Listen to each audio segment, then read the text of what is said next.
This is the BlahCade PInball podcast. I'm your host, Chris Freebus, aka Shut Your Trap. Joining me as always, halfway across the world, is Jared Morgan. Hey everyone, how are you going today? If you're wondering why it looks like Jared is in a smoke cloud, it's, the world turns and the sun sets in different areas or rises in different ways, and right now it's blasting through Jared's window. Yeah, so even with the blockout blind down, it looks like I'm all washed out and I'm in a haze, which, I'm in a haze a fair bit, but it's just happens to also be shown on screen today. Right. No, this is not the 420 episode. No, this is not the 420. No, it's not. No. So I was having a good go of it yesterday. Yesterday was April Fool's. Right. Yes, shenanigans. And shenanigans, and I was in the park. And yes. What a great time to do it. Right, I decided I was going to mess with some people. So there's two parks. There's Disneyland and there's California Adventure. And over in California Adventure, they have this theater that it's called the Hyperion. And they used to have an Aladdin show. They recently had a Frozen show that they've shut down. But it's like, a 45-minute theatrical production, right? That people rather That's enjoy. Pretty cool. But since coming back from the shutdown, that hasn't been up. And so people have been wondering, when's the new show going to go in there? So yesterday, I was asking people if they were visiting both parks or just the one. And since I was over on Disneyland's side, it didn't really matter what their answer was. I was going to have the same joke with them. But all right, if they said no, they weren't, or, we're going there later, I was like, you got to understand, today, they just installed in the Hyperion Theater, Hamilton. Oh. That's a good troll. There wasn't a single person. Oh, really? There was not a single person that went, shut up. It's April Fool. Nope, I got, no way. Really? And then I broke their hearts. It was great. And your approval rating went down. There was one gal who was super excited, and her boyfriend was like, no, really? And I thought, they're both going to hate me. And so then I said, April Fools. And the girl was like, no, I got my hopes all up just then. And the boyfriend was like, oh, thank God, I hate that show. Oh, that would have been fun. So have you been walking around the Galaxy's Edge?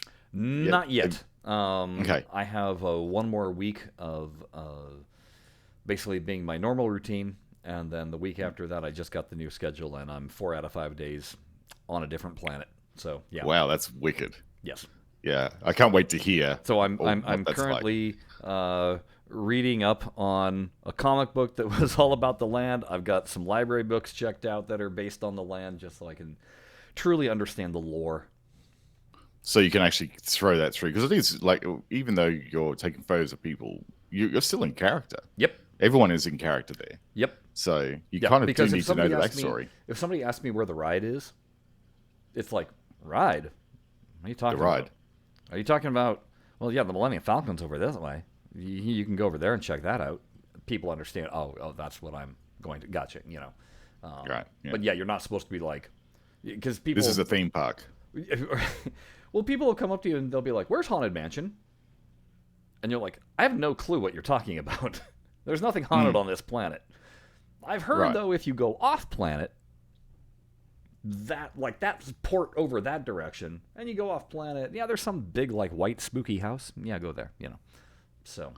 All right. So it's you got to give it directions, but you got to stay in character. Oh, right. You can't break the illusion. You're not supposed to break the illusion. Yeah, right. If you're doing your job right. There's some people that will look at you and just be like, dude, come on.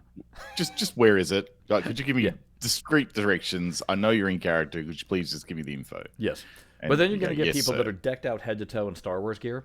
Those are the people you really get to mess with. So. Right. Yes. Yeah.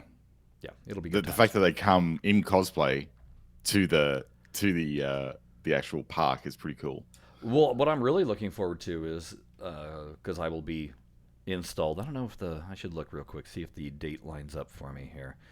Let me look 1 second. It will. Sweet. So May the 4th. May 4th. It's a Wednesday. I will be working that day, whether I'm in that land or not. I hope to God I am, because that day will Oh, be nuts with huge. people. Yeah. Yeah, That's going to be really cool, man. it will be. I'm I'm looking forward to it. I'm very, very, very much looking forward to you sharing more about what that's like on the show. Yeah. So, what are we talking about today, Jared? Probably some digital pinball that's been released Probably. recently. Yeah. We could talk about that. Apparently, people are really looking forward to hearing what we have to say, because you and I have been kind of quiet on the socials. Yeah, we have. I've been staying away from them. Because one, I've been busy like we always are. Yes. Because we got those pesky responsibilities like work and stuff. But also because, well, I don't know. I don't really want to get involved in the drama. But with saying that, I'm happy to talk about some of it now. So I've been saving up my energy for the show, but I find I'm really running out of energy for drama on social media and stuff like that. It's really draining me at the moment. So I try and keep myself away from that as much as I can. Yeah. Yeah. You haven't been though. too. So that's part of it. The other part why we were kind of quiet. So we have had access to the early access beta. I think it's actually more like the alpha. Or the alpha. Yeah.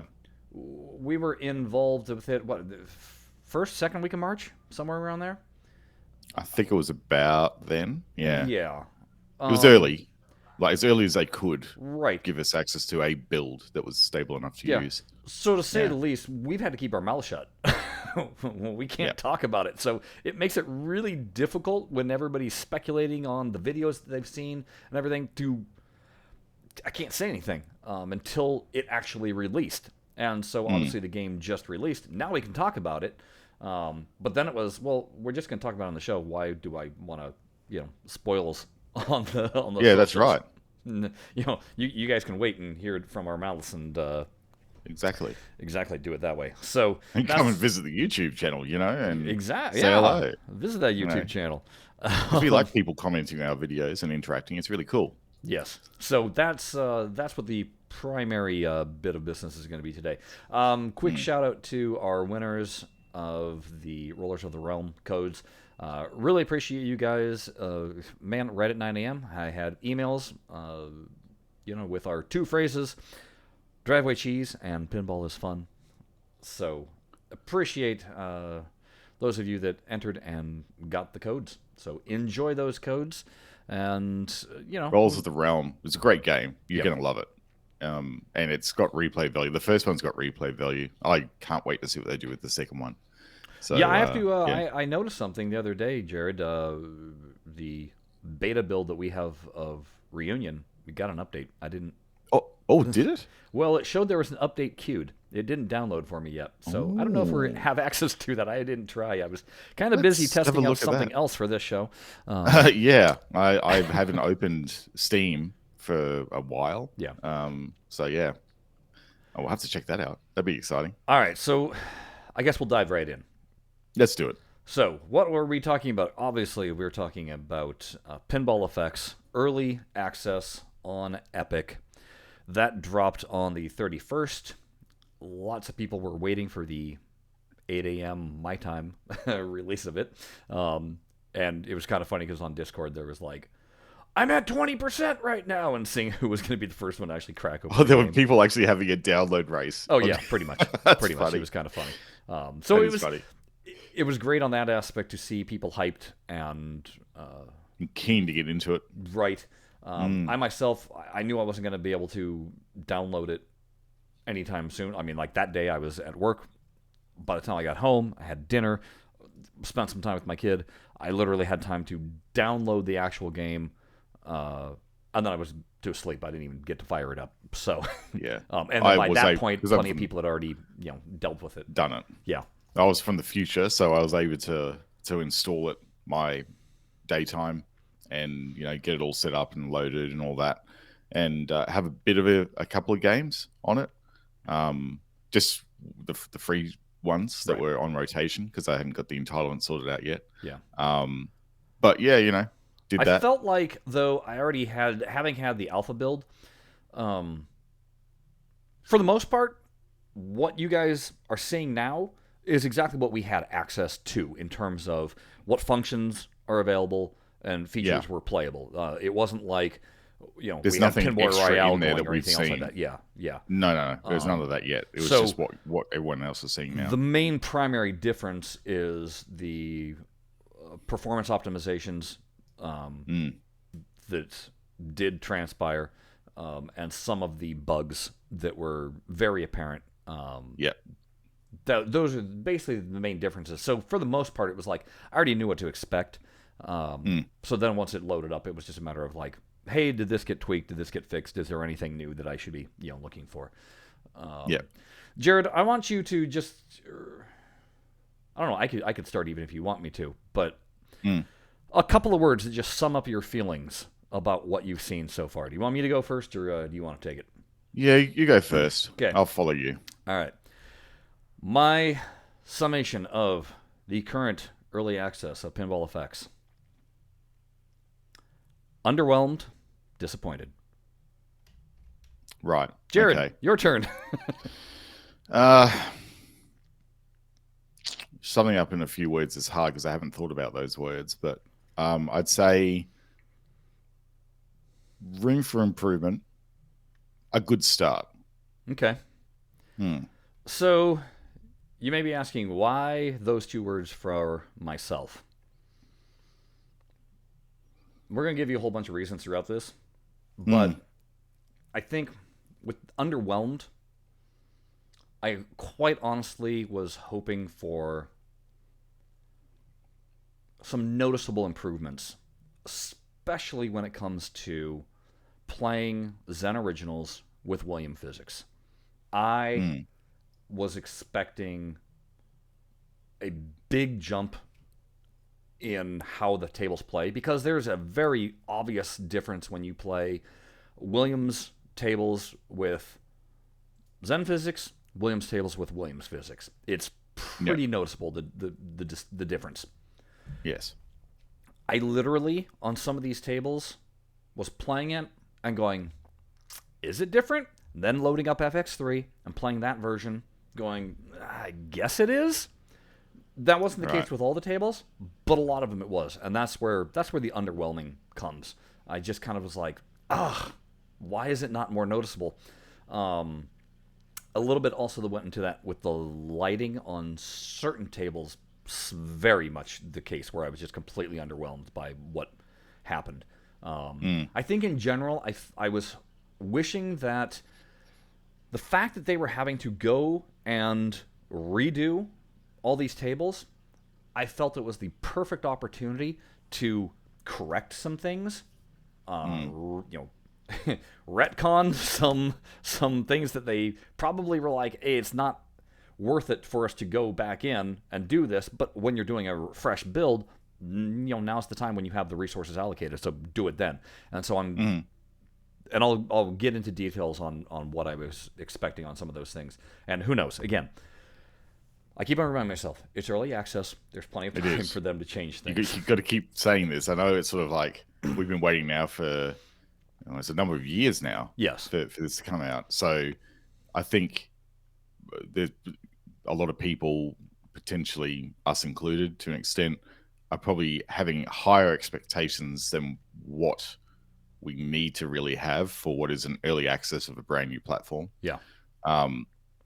But it's really tough to actually filter out because, as you say, it's sort of been a long time, and there's sort of expectations around time elapsed versus quality. And I don't think the problem with that analogy is that while a lot of time has been has elapsed, a lot of that time has been literally just negotiation time. Yeah. Trying to get the platform organized and everything, not active development. So that there are, I guess, caveats when we're looking at, time elapse versus actual development time on the platform. Right. And I think to your point on the Williams physics being stronger or weaker, I've got a feeling that they're probably maybe they've got to the point where it's on all tables and it's finalized, but I'd say it's probably not. I would say that this is the first time we've seen the updated Williams physics from Deep, and as early access is, I think that they're probably awaiting feedback to finalize the tuning on that early access. Yeah, so I would stuff. say, and there's been this discussion where people are like, look, physics are physics. They can be, it's universally applied across the table. And I think we've talked about this too before. We have. Where it's like, yes, but then there's table specific things. Yeah. Tuning. And the reason why I point this out, specifically with the physics, Star Wars droids, good lord, the physics are fantastic. Love them.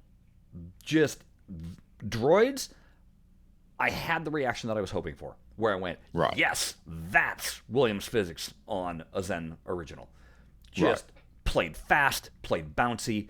But the ball still had weight. It was doing really ball is wild things. Yeah, I was going to say that's my impression of that table as well. It's ball is wild everywhere. Like, and that's legitimately that's what I'm after. Ball is wild. That's all I can. Yeah. That's what in my head cues me. That's what you're always asking for. Is the ball wild? Yes or not really, or no. So, droids nailed it. Wild West Rampage nailed it.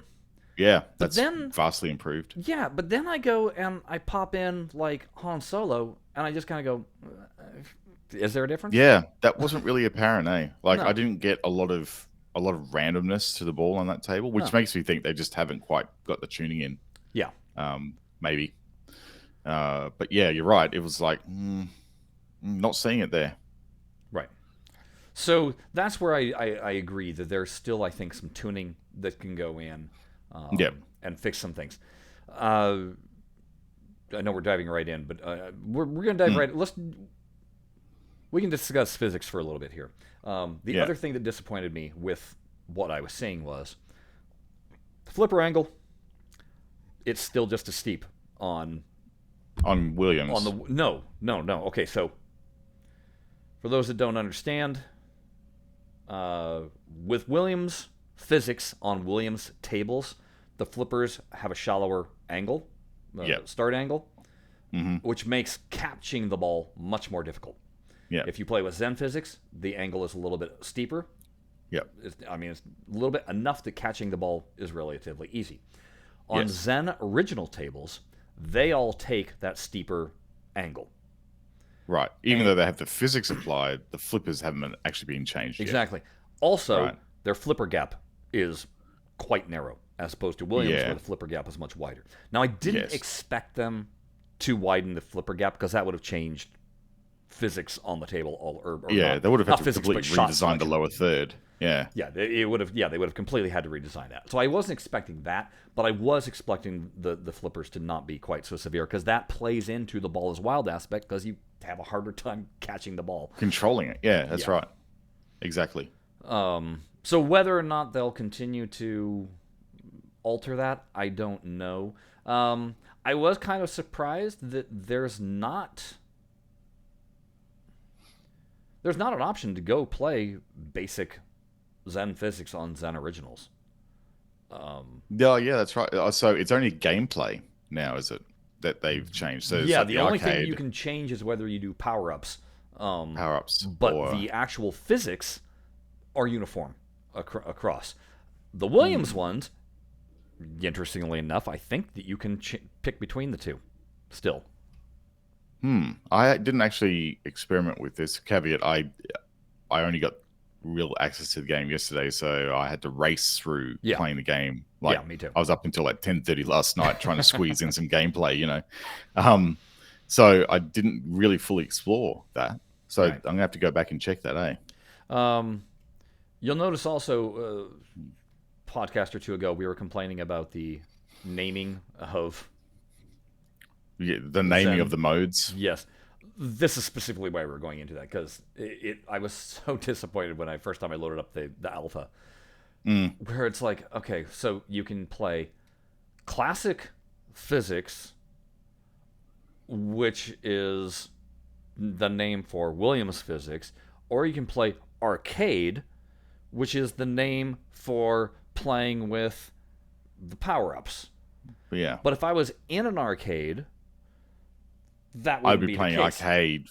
They're physics. using arcade in terms of a driving sim, where there's arcade physics, which means more fun, versus sim physics for a racing game, where it's dialed into how a car actually reacts. And that's always bugged me, this flip-flop of terminology. And Honestly, change classic to simulation, you solve the problem. yes, Like, just change that word. It's easy to change. it makes it Like, clear as a bell. Yep. Yeah. Simulation. That's the word you want to use instead of classic. Yeah. Yeah. So that's kind of where my underwhelming aspect goes. It's the physics aren't what I was hoping for Yes. yet, and I hope that they can change.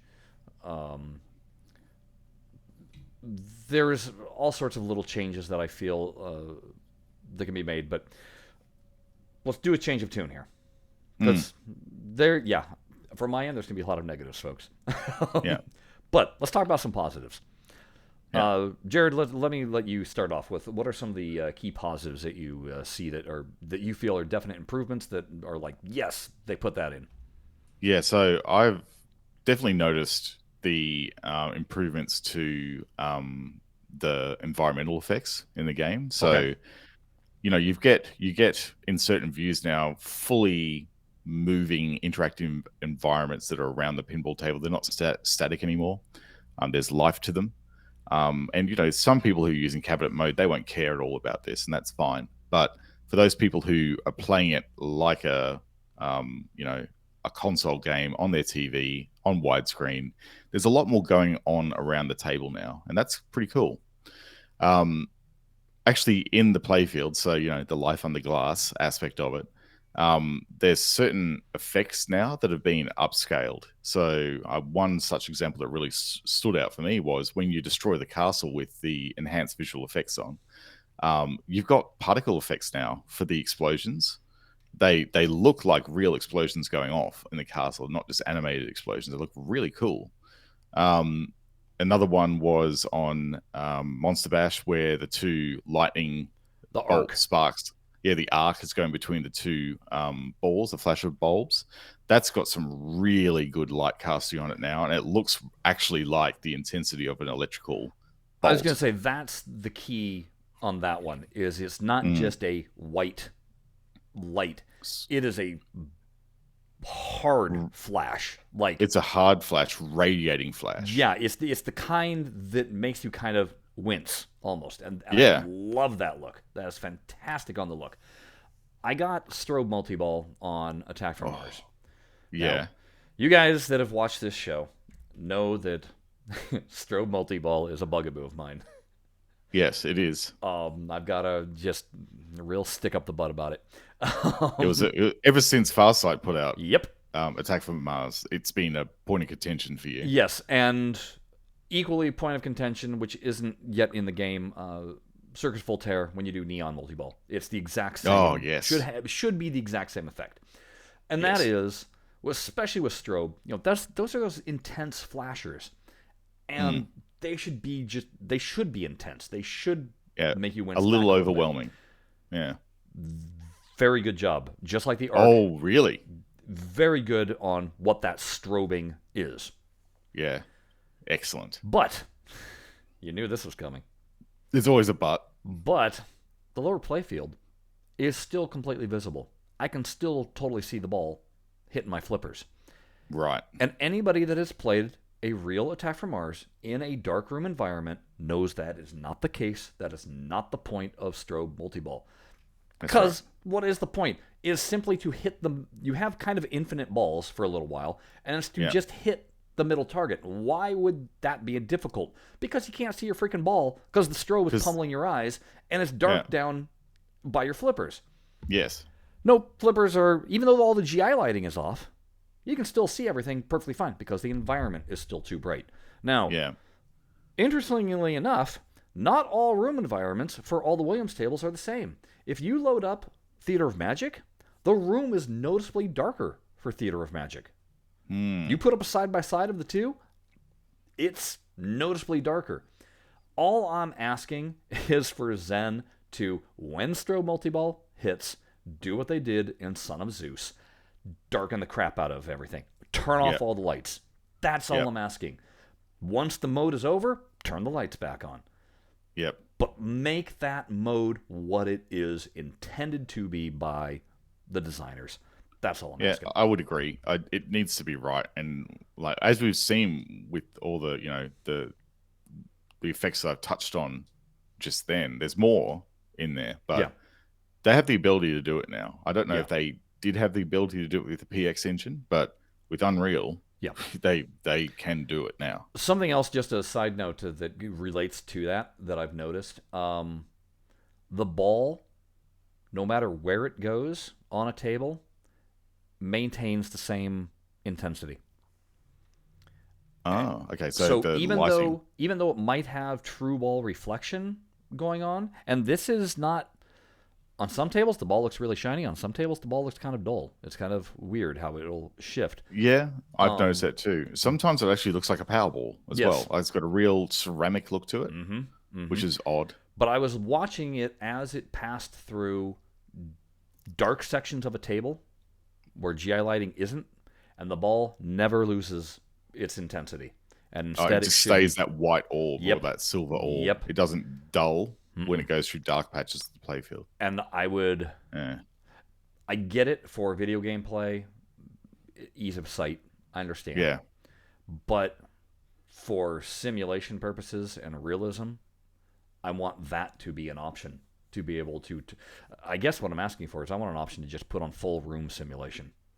That would take out, so you're not going to have score pop-ups, you're not going to have ball trails, you're going to have environmental room lighting that affects what the playfield looks like, and all of it is going to affect shadow of the ball itself. Yep.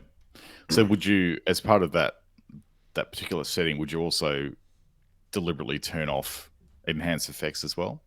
Or would you leave the option for those to be on or off to make it true simulation? Like, I'm just playing this game as it would be in the arcade without any fanciness. For Williams stuff, yes. Obviously, you can't turn them off for Zen. But for Williams, yeah. Yep. Everything goes off. Yep. Room goes dark, like you're playing it in your basement. Yep. And you're just relying on the general illumination of the game to cast light. Yep. Yeah. I think that's probably the way to go. Like, I think it would definitely make the experience of playing the Williams tables more immersive. I think. And I especially want this when cabinet mode comes. Because for a cabinet mode, that is, again, there you're not seeing, like you said, you're not seeing outside the table. No. So it becomes entirely what's on the playfield. And if we're basing everything that's entirely off the playfield, then I want that playfield to look as good and real as possible. Which is what all the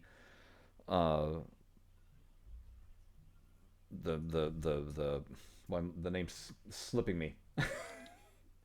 Talking about what are you talking about? I don't know. You know, the pirated PC game that everybody does, or the visual effects. Visual effects. Yeah, is that right? No. Pinball FX. No, that's the name. God damn it! You know what I'm talking about. VPX. VPX. God. Something with X in it. Right? Jesus. Yeah. VPX. Those are what, because that's what everybody that plays VPX in cabinet mode is always comparing to. Is, hey, look at how good this is. That's what I want the comparison to shine up against. When cabinet mode comes, that's what I'd be hoping for. In general, I will say the lighting, though, on these tables looks pretty darn good. There's a lot of tables where it's absolutely phenomenal and quite noticeable. Again, Attack from Mars. There's in motion, in play, there's a big difference between it and the FX3 version. Yeah. What other things did I notice that are good and improved. I think the way the ball speeds up and slows down around the playfield is definitely noticeable as well. But I had something weird in the alpha going on. Oh, no, sorry, not the alpha, the early access, where it felt like on some tables, it got a little bit too fast in points, like to the point where I couldn't react fast enough to flip when I thought that on a regular table I should have been able to flip and get the ball. So that was a bit odd, and I don't know whether it's just my particular PC setup or whether it's got something to do with input lag or something like that. But I can't really put my finger on why it feels like that. But it just doesn't feel like it did in FX3. So I mean, I do like the ball speeding up and the fact that it behaves differently as it starts to gain momentum down the playfield. But I think potentially it still needs a little bit of refinement to feel right. Yeah. But overall, that's like, while I've tempered that with a bit of it needs improvement, it's still a really nice enhancement to have in the game, like that sort of feeling of speed as the ball starts rocketing towards you. Yeah, it's good. So something else that I liked that I hope even gets more improvement. Both of us are fans of what they did with the what do we call it? The fan room, the fan cave. Oh yeah, the fan cave. Yeah, the fan cave. Yeah. Because we like what they did with Star Wars VR, and again, we said this is very much what Star Wars VR looks like. Yes. They did make it in this build with early access. You select a table, it skins the entire table that's there in your room, puts the back box on, yeah, it does. Puts the side art on. That's great. My one little wish is that the DMD would work. That to me, they don't have to. While like it's right in now, the track mode. What's that? While it's in the track mode. Yes. In the room. Yeah. I mean, like right now, the glass is over the top. You can't see the playfield. That's fine because that's obviously why render all that. But no, they probably will do it. You think? Like they did it with Star Wars VR, where you could actually see the playfield beneath it. They had like this sort of like a canned image running below the playfield of lighting just going off. Like you could see it was clearly an orchestrated thing. Like the light was cycling in a very odd way, but it was still there, and I reckon they will do it. I just want the DMD to be true attract mode. For that game. Cycling through all the different things. Reason why I'm saying that, there is hope, Jared, and we were promised that we might like this, for ROM carryover. So I scored a high score on Getaway. It put me at third place on my local pinball machine. Local score. I played a different machine. I came back and I went, I wonder, because when you first hit the table to load up, table goes and it's kind of doing the little flyover, right? And you can see the DMD the entire time. Yeah. Sure enough, there was my score at number 3. It remembered it. I did do that on FX3 though. Like, if you put your high score in, did it remember that in ROM state? Don't know. I don't believe it did. It certainly didn't remember if you were loop champion or anything, and I haven't gotten loop champion on that or Medieval Madness. Again, I'm hoping it remembers those, because if it remembers those, that's great, because now you're competing against yourself. Yes, and you can get vault keys. Yes. For Safecracker especially, then you can get vault keys. Yeah. Yeah. That brings me to a note on Safecracker, and something I've observed with a lot of the Williams tables, that they seem to suffer a lot more from performance issues than the Zen tables. And like in Safecracker, I was originally running the game at sort of 4K, and the Zen tables would play fine, but the Williams tables struggled at 4K. Like they were really chugging, to the point where everything looked sort of blurry and low res, the playfields at least.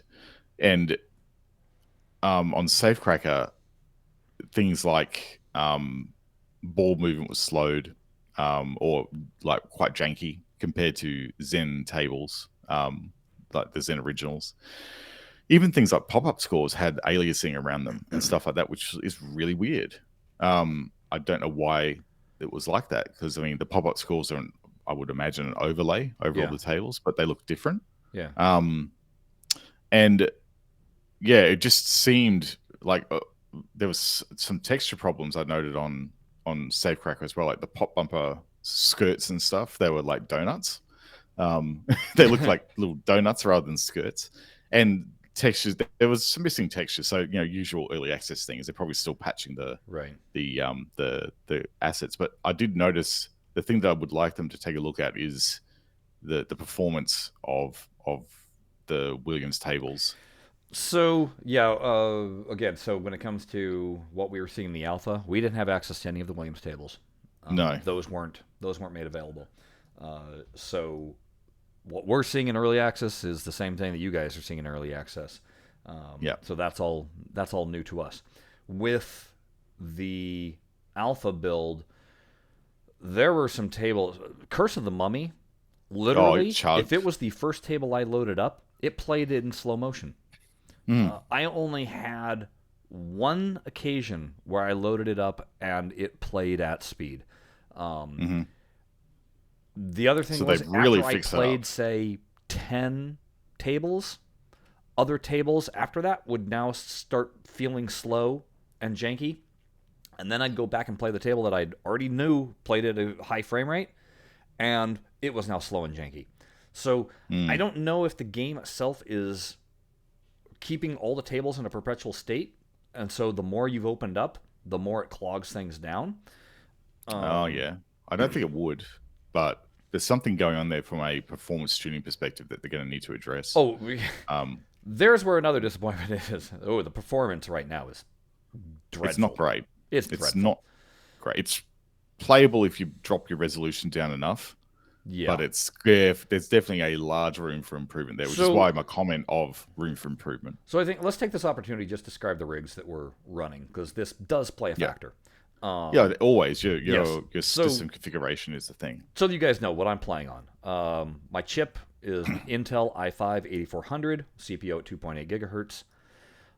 I've only got 8 gigabytes of RAM. The recommended is minimum is 16. So I was stoked that I'm able to play. I don't know how many of these issues are because of your low RAM. My low RAM. And this is going to force me to get more RAM. The debate that I'm having is I can actually purchase the same. Right now I've got 2 4 gig cards. And so they still make the same 4 gig card that I bought.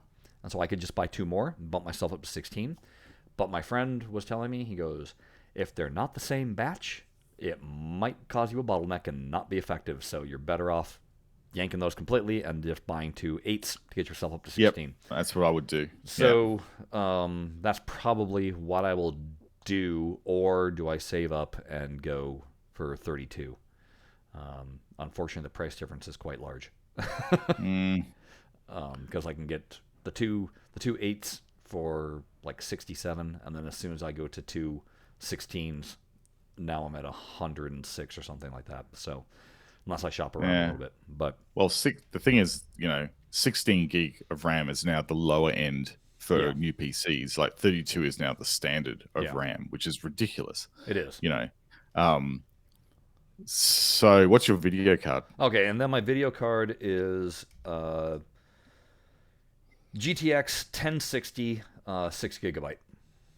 Okay. So I'm running also an Intel i7 8750H at 2.20 gigahertz. I've got 16 gig of RAM installed. I'm running an NVIDIA RTX 2060 6 gig card. And then resolution-wise, I should point out that I'm not running 4K. I am at 2560 by 1440. I think that's my resolution as well. That's the resolution of the monitor. I've got like an LG monitor, big one. To go along with that, FX3, I'm running 2 monitors. So that I have my back box on one with the DMD, and then my primary monitor. When that DMD monitor, that's just at 1080. The primary monitor, that's when I'm running it at 2560 by 1440, and the game is rock solid at 60 frames. I'm actually able to unclock it or unlock it from Zen's parameters, and usually I can get it up to about 105 which obviously is not a good. You want it in the nice multiples. So if I could get it to 120, that would have been ideal. So that's why I never really kind of stuck with it. But that's what I was capable of doing with that game. Whereas this one, in alpha, yeah, it was struggling to do 2560. If I dropped it down to 1080, then everything played just fine. But of course, it didn't look as good. No. And maybe this is the problem I'm seeing in some of the Williams tables with muddiness and just general lack of clarity. Like, it's probably the resolution playing a part here. But the thing is that even at 2560, I was still noticing these problems. Like, it was not clear. Right. In fact, it looks a little bit like my haze on the screen at the moment. It's just not sharp at all compared to the Zen tables, which look really, really nice and really clear. And the insets are nice and everything. Like, it seems like the Williams tables, like, essentially because they weren't available in the early alpha build that we got, they may now be going through their first round of iteration in the wild. So let me hit you with some info, because I went through with NVIDIA. You can throw up an overlay, the GeForce Experience. You just hit Alt-Z. That brings up what you want to bring up. Information-wise. So in the corner of my screen, I was able to have frames per second displayed, CPU and GPU utilization, which, by the way, my GPU was pretty much pegged at 95 to 100% the entire time. So it was screaming. It was screaming its little lungs out. Yep. Everybody is saying that, regardless of what their rig is saying the exact same thing. That their CPU, like GPU utilization is right up there. So there's where, again, performance issues obviously need to be come into play, and I hope that Zen is getting the help they need from Unreal to do that. Reason why I'm saying that is, Pinball Wicked, it's been running in Unreal for, 3 years now? It has the ability for you to crank settings this way and that way, every direction that you want. Going full ultra settings, what are you turning on, what are you turning off in terms of particle effects, how detailed, all this stuff. I legitimately was, and this is where a disappointment comes in, I wanted that in this. I thought we would have full control over what it is so that you can dial it into your rig. We have very little control over what the graphics are and what they're doing. Yeah, we definitely do. I've noticed that, like, with the really neat thing, and I hope that this would become something in the future for Zen, for Pinball FX, is that with Pinball Wicked, they essentially allowed you to run a wizard that worked out what the best settings for your particular setup were, and then that was it. And then was from there you could dial such a good experience. You know what? I'm not really. I could care less about tessellation. I'm going to turn that off so I can crank something else up a little bit higher.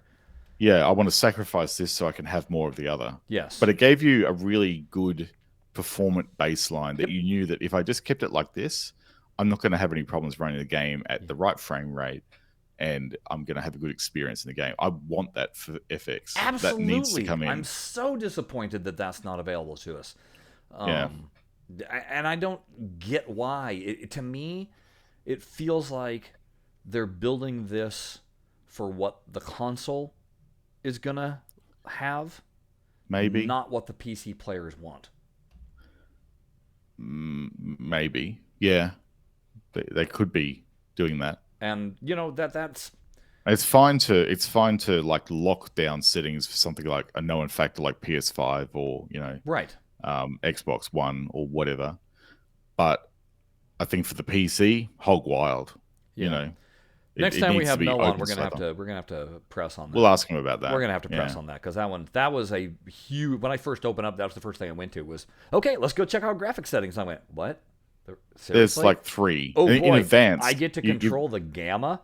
No. The gamma, folks, that is not how you darken or lighten a room. That is purely a brightness thing. Yeah. You can get rid of gamma as far as I'm concerned. Yeah. I don't know why you would have gamma. Is it just to tune how you monitor? Well, I was looking for the light slider. That's what I was hoping for. And no light slider, Jeez, And again, if you're not going to do the light slider, fine. Just for specific moments on tables, hit me. Make it a well, they have one of the settings that you have to muck around with is the Williams feature camera. for example, the Oh, feature yeah. camera control thing is like, when you're in Champion Pub and you go up to the jump rope, it'll zoom in on the jump rope.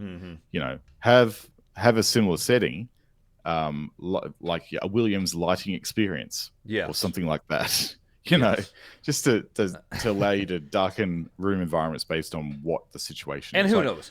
That might be the kind of thing, again, early access. Maybe they're right now just trying to lock down performance issues. That's the reason why they're doing early access. Like, Performance they're making and game it available bugs, to us. once they've got game bugs worked out, once they got performance worked out, then they can start adding in other things and then tweaking those, as opposed to having 5 billion things that people are saying in bug reports, and them going, which one do we attack first? Any developer will tell you that performance tuning happens in the last 5% of game development, or even like writing commercial apps. Right. Like anything performance related is always left to the very last minute. Yeah. And not as an afterthought, but because you need to get all the bugs resolved so you can actually get a true benchmark of performance in the game. So it's very much like, it'll be, if we ever see it in early access before the game goes like regular GA and gets released to the consoles, it will be probably the final build that they will address the niggling performance issues. You know what they need to do? You know What's that? how, like, when I loaded up Tomb Raider, Rise of the Tomb Raider, Shadow of the Tomb Raider, it does a settings check, and it runs the most intense scene graphically that it can. Does this whole big panning around 360, seeing what, and it shows you what your frame rates are, and then it gives you, it's the benchmark test, right? Yeah, it's a benchmark. That's what I want. I want a benchmark test for I want this that game. too. So that when you load it in, boom, run the benchmark. Show me a 6-ball multi-ball with flashers going off like crazy, the ROM going, or the DMD going nuts, everything happening on the most intensive, heavy table.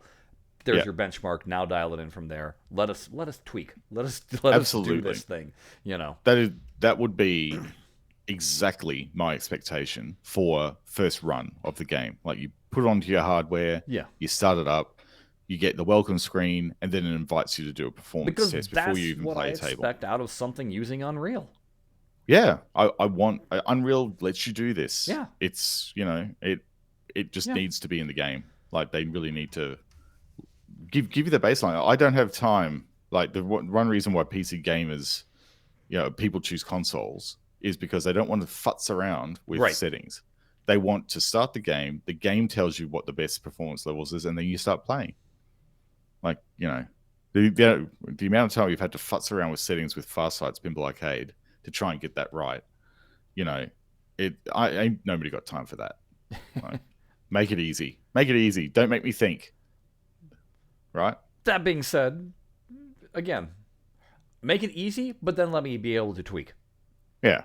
But so it's easy at the start, and then if I want to deep dive, I can deep dive and then go doing things. But I want that ability to deep dive. I'd say, don't make me think initially. Yeah, there you go. Delay the thinking. Okay, so the whole point that I was bringing up, though, about bringing up the overlay, I clocked frames per second on every single table. Yeah. So running on my rig, I had some tables that ran at 60 frames. I had a lot of tables that didn't.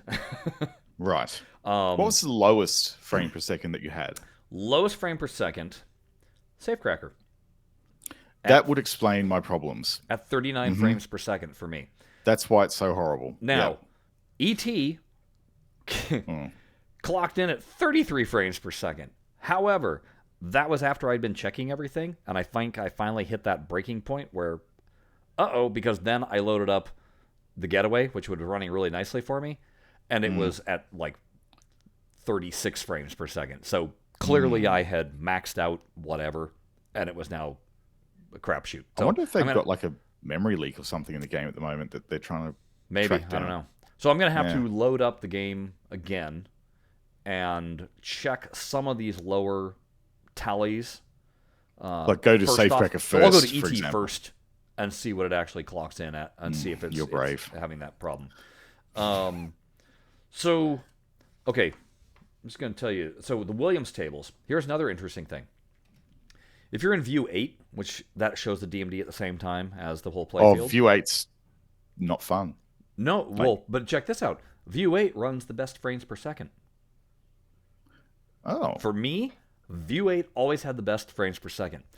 So View 8 Fortunately, with the DMD in view. Fortunately, View number 2, which is my favorite view when I'm playing in landscape, was the second best frames per second. So I was... Oh, that's good. Yeah, so I was constantly just dialing in those. Every other view, the frame rate lowered. What I found, certainly in the Belly Williams tables, less so in the Zen Originals, but in View 8, when you had the DMD and the playfield in view, the DMD was a mess. Interesting. Absolutely, like missed frames, like blurriness. It's like someone's just dragging the dots over the screen, smearing everything. Like in Safecracker, for example, and again, probably frames per second are at play here if it's clocking at 33 or 36. But you're trying to see the dice, the dice numbers flicking past in the board game. Impossible. You cannot see them clearly like you can in FX3. It was just a blurry mess. I don't know why. And like even things like when things are scrolling across the screen, you're getting like this drag of stuff going over the screen. I don't know why. I don't know if anyone else is experiencing that, but it is woeful for me. Like just horrible. But if you go to View 2, DMD top left corner, wherever you have it positioned, clear. So it's something to do with View 8. This is where there's going to be disparity between everybody's rigs. And you didn't see that? I didn't see that at all. It could be. I wonder if it's an issue with RTX. Maybe. Yeah. So, RTX folks, cards. if you guys are experiencing any of these kind of things where something that I'm experiencing or something you're like, well, that's not what I experienced, but I'm experiencing what Jared is experiencing, you can drop us a comment, but use the tab in the game to let Zen know. Yeah, I've already raised a number of bugs. Like for Safecracker in particular, I raised the issues with the blurriness of the DMD and stuff like that. In fact, across all Williams tables in View 8, they're all blurry and they're all weird for Interesting. me. So, yeah. So what I was going to say, though, the good performers. AFM, Attack from Mars, 60 frames, didn't matter what I was in. 60 What frames about the reflection? The playfield reflection looks like it's been a recently refurbished table. It's glass-like.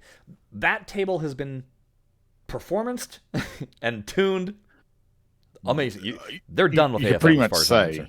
You could pretty much say, oh yeah, so we know the tables that people are probably going to buy day one based on the purchase history of FX3. Sure. So let's focus our effort on making these absolutely right. Yeah. I actually think, I will say this, I think the reflections they've got on AFM at the playfield reflections at the moment actually do break the realism of the table. It's a little bit too shiny for me. Like you can see the saucer in enhanced mode, like reflecting off the playfield. Well, I was going to say you can see, because I wasn't playing in enhanced mode, I was just playing regular mode, but the red lights around the saucer, you can see them reflected on the playfield. Yeah. And I love that. I want more reflections. I mean, it's good, but I don't think it's realistic. That's on Belly Williams tables, it's not. I mean, maybe if you have a completely resprayed, clear-coated playfield like new old stock, yes, maybe you could get that reflection, but I don't know. Just my personal preference, it needs to be just slightly more matte than that. Just slightly more. So anyway, AFM, rock solid. Yeah, Monster Bash and Medieval Madness, both of them clocked at 55 in View 8, about 53 in View 2. Very playable in that respect. Anything, I think, plus minus 5 frames a second is acceptable. Yeah. So yeah, I think those two, I would agree, are playing really nicely as well. Very playable. Then Black Rose came in at 55 to 51. Theater of Magic was 53 to 50. So those are fairly acceptable. Getaway was 49 to 55. Again, very acceptable. But then tables like Safecracker, like I said, it was at 39 frames. Creature was at 39 to 41. Oh, really? Yeah. And I did notice it was pretty janky. Something that was odd with Creature that I'd love to know if anybody else has experienced. So when you're in the multi-ball mode and you're able to send the ball into the bowl, the loopy, I'm only getting one turn out of the bowl before the ball drains, and it should at least be 2. should, I would You, think. you should get 2 out of it. I mean, I managed to have a cracker of a game on this in Netherworld, and I think I got maybe 2.5 spins out of that thing. Like, Yeah, you don't get a lot. It's not Farsight's 4. No, it's definitely not 4. Jeez, No. I don't know how they managed to get But 4. the 1, it literally, it's not traveling very fast. It goes 1, and then goes, and then plunks in. I'm like, no, it should be hitting for a 2. It just, Yeah, it should be getting 2. And then what do we got? Like, so Champion Pub was 46 to 48.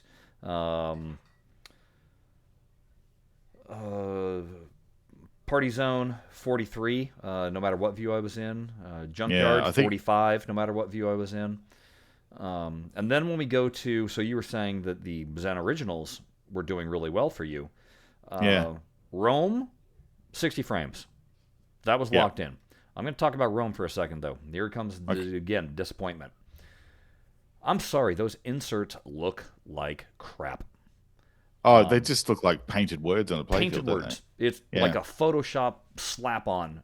And you compare that to Castle Storm, where the inserts are glowing and light looks like it's coming through the bottom of them. Yeah, guys, go back in on Rome and do something about those inserts. They're terrible. Also, on Rome. Hey, just on Castle Storm, is that one of the games they announced on release? What? Because I didn't see that in my collection. Which? Did Castle Storm? I thought it was one of the ones that they said they were going to do, but I thought it was. I didn't see it in my collection of games. Huh. Did you play it? Yeah. Huh. Yeah, for sure. I must have skipped it. That's weird. Okay, I'm going to have to go back and play that because I actually really like Castle Storm. Yeah. It's a great table. Yeah. So that's where it's just go back and you guys got more work to do on Rome in terms of lighting. Well, not only that, but just overall definition of the layers of the playfield. Well, because it's all flat. It's all flat lighting. There's no contrast. Yeah. There's no shadow. So that's where it needs that. I'm really struggling. Put on it. I'm struggling playing that game. Like I lose the where the perspective of the ball is on that game. I really do. The other thing, and this goes for quite a few of their early originals, but specifically on Rome, the call-outs, the voice work is horrendous.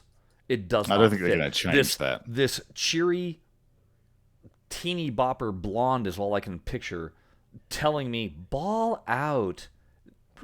This is freaking Rome. Give me a gladiator. Give me a Spartan. Give me something tough, gruff, or just gravelly British. Voice. I don't care. Or just British. It was... Yeah. And you know what it reminds me of, Jared? It reminds me of the voice work we did for the Zachariah table. Yeah, that's right. Not good. Hire professionals. Yeah. So, anyway, Rome, Castle Storm plays great at 55 frames. Son of Zeus plays at 56 frames. The worst performers for me, Sky Pirates, 39 frames. What was the other one? Oh, Mummy is at 40 frames. Yeah, it's struggling at the moment. Noir was at least at 44. So Noir, to me, played pretty good. A little more fine-tuning will help. About Noir, which we can go into after you've gone through your frame rate thing. But let's circle back to Noir. Yeah, everything else, though, was right in the 50 range. 51, 52 range, so not bad. The best performers were all the Universal tables. So Jaws, 60 frames. Jurassic Park, all three of them were 53, 54. Back to the Future was 60 frames. And then, like I said, E.T. I couldn't test because clearly I'd hit the limit. And then the Star Wars tables, New Hope and Clone Wars. New Hope was at 57 frames. Clone Wars was at 54 frames. Everything else was in the high 40s. Except for Mando. Mando was at 43 for me. Right. So, and again, I don't know if that will be corrected by me getting more RAM. I'll say this, that I'm enjoying playing Mando Pinball FX Non-VR. more than I am in VR. And obviously there's clear limitations between what the Quest hardware is Sure. versus my PC, but just the resolution, it's just so much more easy on the eye Yes. than it is in Star Wars VR. I really wish they, if it's possible, they go back and re-look at Star Wars VR with the lessons they've learned with Unreal, because that one was running Unreal. It was their first real world attempt at running Unreal on a platform. I'd like them to go back into a patch at some point on VR, because it's hard to look at those games with the aliasing and the jankiness.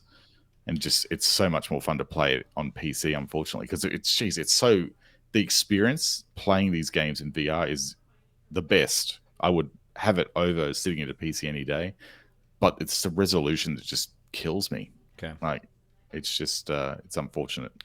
Maybe I just have too high expectations with what VR can do at the moment, but yeah. I'm going to go into a couple of folks. This show is going to run long. Yeah, so strap in. Go get yourself a snack. And press pause, get your snack, come on back, because I can guarantee you we're going for another half an hour at least. Things that definitely need correction. So, right now, there's no PS4 controller support. It's only Xbox 360 controller support.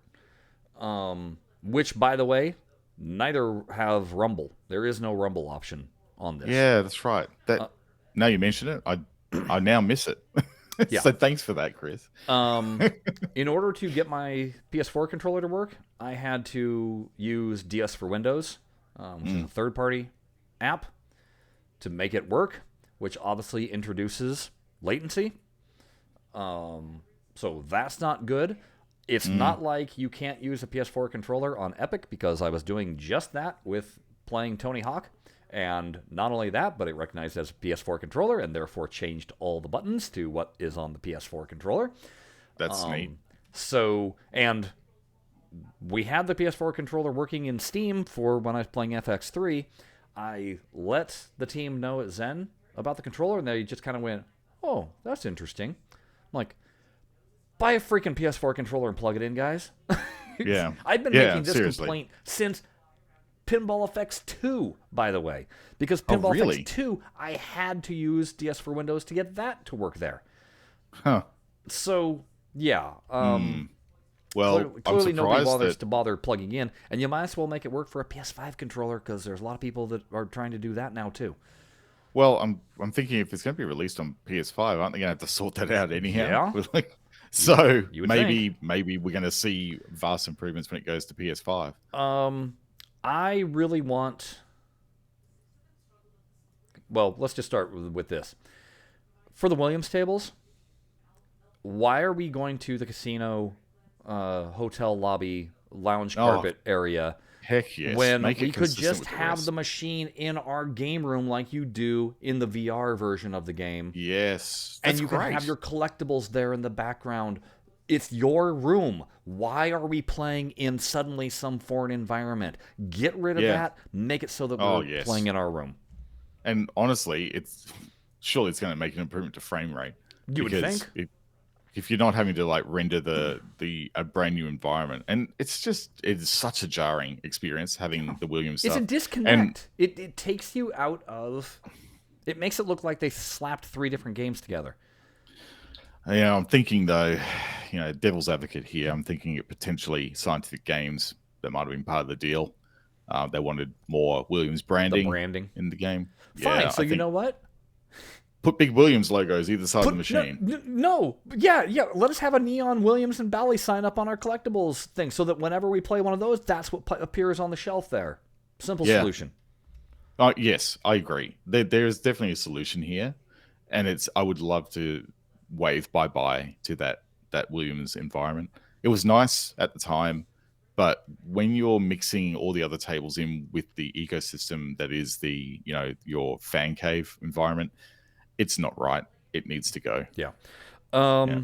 The the generic table that's in the middle there, Yeah. when you put up a Zen original, you get a generic wrap of Pinball FX on the side of the cabinet and a woefully terrible back glass image. Yeah, it's pretty low res, isn't it? It's pretty low res and it's pretty basic. There are numerous Better people back that have glasses out made there. better back glasses, myself included. Take a look. Use one of them. They look so much better. And then, Let us change the license on our set of back glasses, and please freely have them all, Zen. I understand doing the generic Zen Pinball FX wrap on the machine. Fine. I'm fine with that. You don't have to go and, Make bespoke art for each. exactly. Table. But the back glass, you really should. Because when I play in cabinet mode, eventually, I want a good back glass out of you guys. Yeah, that's right. Like an official back glass. An official back glass that takes account for where the DMD is. Yeah, Because that's the problem. So many of the back glasses that people did, then they slap the DMD over the top of it, and it's blocking out art and blocking out words and everything. That's not a properly designed back glass or translite. No. So it's one of those quality of life things, call it, to the game. That would be the kiss of polish that Zen is known for. So I hope they get around to that. I think they will, Chris, and I think it will become more when cabinet mode becomes the focus. I think they're probably working up to that. Yeah. For sure. Now, I don't think these things should be locked into only cabinet mode, is what my point being. I think, and this is where the next one. Either. This is where the next one comes in. Okay. I want to be able to play Zen Originals as if they were contained inside an actual cabinet. I want the cabinet walls, I want the cabinet artwork, and I want nothing else in the environment. Even though you guys went through all that, I mean, and again, I want this to be able to be pick your poison. Yeah. Do you want the original Zen feel, or do you want that simulation of what it would actually be playing like in a arcade cabinet? And I would have never known how much I missed it until I played Pinball FX 2 VR and saw games like Castle Storm contained within, or just any of the VR games they had contained within a cabinet. A cabinet. Yeah. It looks really, really good. Yeah. Yeah. I would agree. For sure, it messes with certain games like some of the super wide bozzy Star Wars ones where the ball literally goes outside. Yeah, Return of the Jedi.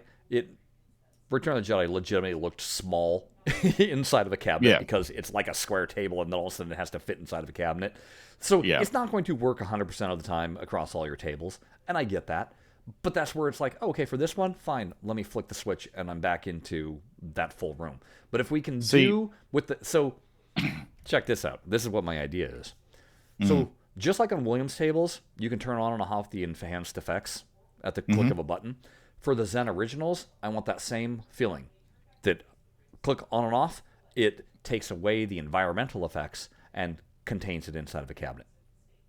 So instead of, because you can't get rid of all the animations, that's obviously not possible. But you could, boom, magic wipe of the button, and now it's contained inside of a table. Let me have that. The other thing you could do really easily is take a very large leaf out of the Star Wars VR thing and promote some of those figures that you see in the playfield to full life figures, outside of the cabinet. I mean, that was what? When you eventually a really good experience. Yeah, when you eventually go to make these all in VR, then you'll have already done the work. Well, yeah. I mean, that'll be ready to go. And honestly, I would like having it. I mean, sure, that's probably going to be a non-trivial amount of work. I can hear the developers groaning as we speak about this now. But switching off the sort of like playfield effects and then promoting them outside the cabinet, making everything inside generic. And I can imagine that's non-trivial to do. But it's like that way of thinking. It's what we're expecting. This is supposed to be next-gen game. Show me next-gen. Show me these things that we've been wishing for and hoping for all the while playing FX3, going, well, it's never going to happen in FX3. But now we have a new platform. Make it truly different. And you're right. There's nothing wrong with thinking blue sky and going, right, so unicorns and rainbows, what would we want to see in this game as time progresses? And without a doubt, changing up the environmental effects. And, things like one thing that they did well in VR too, which they could probably take cues from for cabinet mode, etc., is for those really wide body tables in VR, they actually did make a wider cabinet. Yes. And they made the cabinet square rather than rectangular as well. So they did adjust the playfield and cabinet dimensions for those games. It's actually because if you can blow up Safecracker to basically look like a full-size table, you can do the same thing with a wide body and absolutely you can. Change the cabinet, to make it handle it. Absolutely you can. Especially if Zen ever happens to, and not that I think that they ever will, but if they ever get around to doing those ultra-wide body ballies, like Future Spa and Embryon, you're gonna need a square table. Yep, for sure. They are weird playfield. In fact, Future Spa, as I was saying, that thing about going super wide body was exactly the table I was thinking of when I was comparing it to what they could do cabinet wise. Yeah, and you even see like when you switch it between the the system 11 games like not System 11. The odd back box games like Black Rose and It goes with the Bally back box.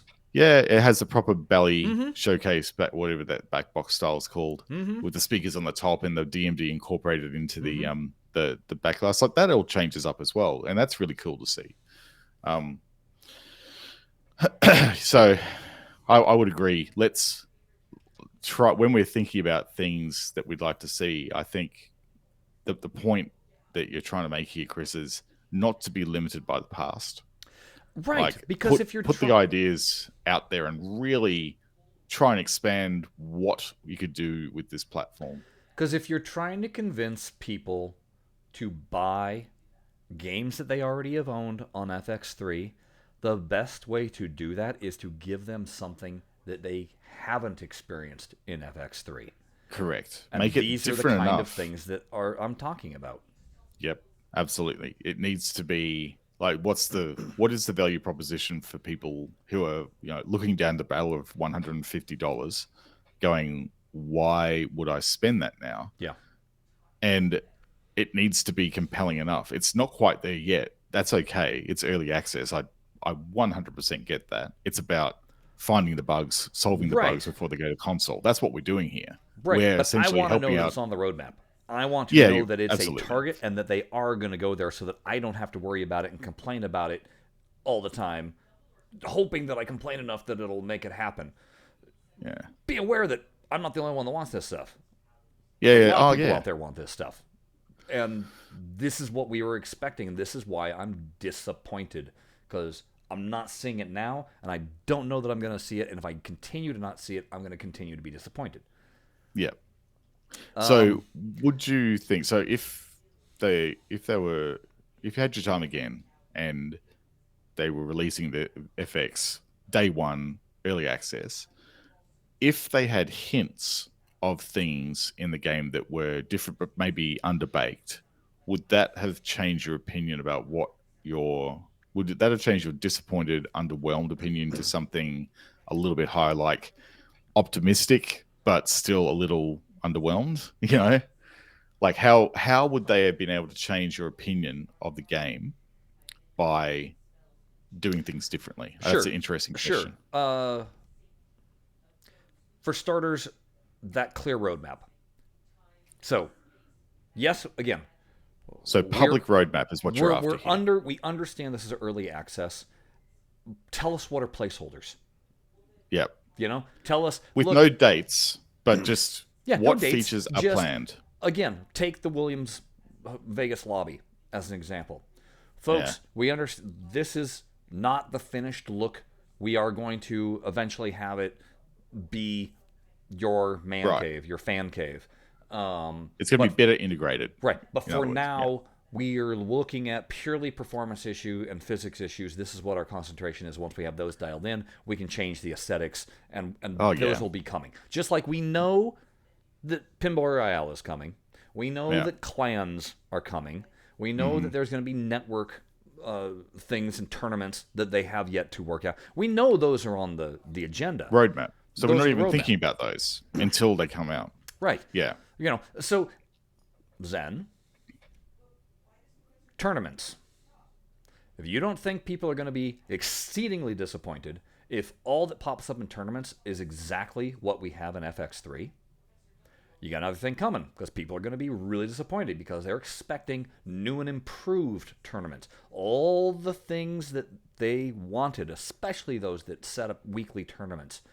If those things aren't promised, they don't have to be implemented right off the bat. Yeah. But if they're not promised and shown that we're going to get them eventually, those people are going to be very disappointed right off the bat. But if you can set my expectations and say, they're going to come, give us a moment, but for right now, then I'm not going to be disappointed. Then I'm going to be like, oh, okay, well, I'll concentrate on what's here in front of me and knowing that these other things are going to come eventually. Yeah. I think public roadmaps, I'm working in product teams all the time in what I do as a day job, being a technical writer. And whenever the subject of public roadmaps come up or features that you tell the public, everyone gets jittery because things change rapidly in business, and you never know. Those publicly promised things become canon, and people will hold you to the fire for them when you're doing them. So, like Farsight's Pinball After Dark. Yeah, exactly. That's a really good example of a public roadmap gone wrong. Right. So this is, that is a good example of why public roadmaps are like risky business. And I'm sure Mel would probably confirm. They're risky business, but I hate to say it. Zen put themselves behind the 8-ball on a bunch of things. And we're about to talk about the biggest one. Yeah. But when you set yourself up for a tsunami of disappointments, it's nice when you can dangle a couple of carrots and go, but wait, so that people can at least go, oh, well, give them the out. And right now we're not getting the out. Yeah. Yeah, it's true. Okay. All right, let's go into this. Folks, I hate tickets. There you go. Hate it. Hate. I don't like prices obscured by this system. It's just infuriates me because you have to do so much math. And it basically, and we've talked about this multiple times, especially we talked about it with the Williams Pinball app where it first got introduced. It's going to Dave & Buster's, buying $20 and putting it on your Dave & Buster's card, and then going and playing the games, but they're not just one credit. It's, this one's $1.33. This one's 75 or 78 cents. It's all these weird numbers, so at the end of the day, you either have too few credits left on your card to actually play a game, or just too many that you're going to have a little bit left over. You're going to have, 23 cents left over on your card. And so you always feel like you didn't come out even. There's not a clean, even number to come out with. Like, I had $20, I had 20 games, sort of thing. Right. Yep. So that's why I really despise tickets. The other thing is, now, granted, at least Zen did this part right. You pay $10, you get 100 tickets. So it's kind of a 1-to-1. It winds up 100 tickets is, or so like in the case of a table costing 40 tickets, it costs $4. In other words, right. Yeah. So that math, you can do that math pretty. You can do that math pretty simply. Yeah, that's better. But it's then you do what it is right now, which is as soon as this first week, all the tables are, or not all the tables, the legacy tables are 33% off. Yeah. Well, what's 33% of 40? Becomes, well, it's a decimal, that's for sure. Right. And so are we rounding up? Are we rounding down? And it becomes this weird thing. And how do we know that it's a weird thing? Because, folks, 1,200 tickets does not buy you every single table. You're shy by 13 tickets. as we found out. Yeah. So, again, because we like to be transparent about these, thank you, Zen, for giving us entitlements for all the tables except for Indiana Jones. We're still waiting on. We got dumped 1,200 tickets each, so we could go and experience what it was like buying the tables. And I will say this: the actual act of buying like if you go right, I know how much. I've done the math. I know how much I want to buy. I need to buy this pack.